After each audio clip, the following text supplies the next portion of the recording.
সবাইকে তার নিজের চেয়ার থেকে টেনে হিঁচড়ে নামানো হচ্ছে। অভিনেত্রী জ্যোতিকা জ্যোতিকে বাংলাদেশ শিল্পকলা একাডেমির গবেষণা ও প্রকাশনা বিভাগের পরিচালকের পদ থেকে অব্যাহতি দেওয়া হয়েছে।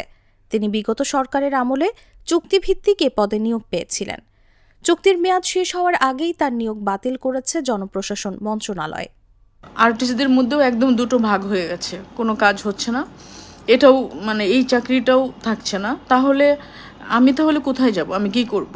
30 সেপ্টেম্বর প্রকাশিত জনপ্রশাসন মন্ত্রণালয়ের জ্যেষ্ঠ সহকারী সচিব নীলুফার ইয়াসমিন স্বাক্ষরিত এক প্রজ্ঞাপনের মাধ্যমে এ তথ্য জানানো হয়।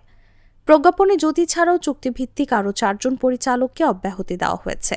জ্যোতিকা জ্যোতি বিষয়টি তার সোশ্যাল মিডিয়ায় ভক্তদের সঙ্গে শেয়ার করেছেন। স্ট্যাটাসে এই অভিনেত্রী লেখেন, এক প্রজ্ঞাপনের মধ্য দিয়ে শেষ হলো আমার প্রথম সরকারি চাকরি।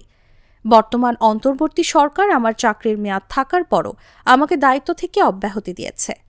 1 অক্টোবর থেকে বাংলাদেশ শিল্পকলা একাডেমির পরিচালক পদের দায়িত্বে আমি আর নেই। লেখক, গবেষক, প্রকাশকদের অনুরোধ থাকলো আপনারা সরাসরি বিভাগে যোগাযোগ করবেন। 1.5 বছরের এই যাত্রায় নতুন নতুন অভিজ্ঞতায় আমাকে ঋদ্ধ করার জন্য সংশ্লিষ্ট সকলকে ধন্যবাদ। জ্যোতিকা জ্যোতি 2023 সালের 13 মার্চ থেকে 2 বছরের চুক্তিতে বাংলাদেশ শিল্পকলা একাডেমির গবেষণা ও প্রকাশনা পরিচালক পদে নিয়োগ পেয়েছিলেন। গত 5 আগস্ট দেশের রাজনৈতিক পট পরিবর্তন হলে কর্মস্থলে যাননি তিনি। তবে সম্প্রতি শিল্পকলায় নতুন মহাপরিচালক হিসেবে সৈয়দ জামিল আহমেদের নিয়োগের পর 17 সেপ্টেম্বর কর্মস্থলে গিয়েছিলেন এই অভিনেত্রী। কিন্তু শিল্পকলার কর্মকর্তা কর্মচারীদের তোপের মুখে জ্যোতিকে সেখান থেকে বেরিয়ে আসতে হয়।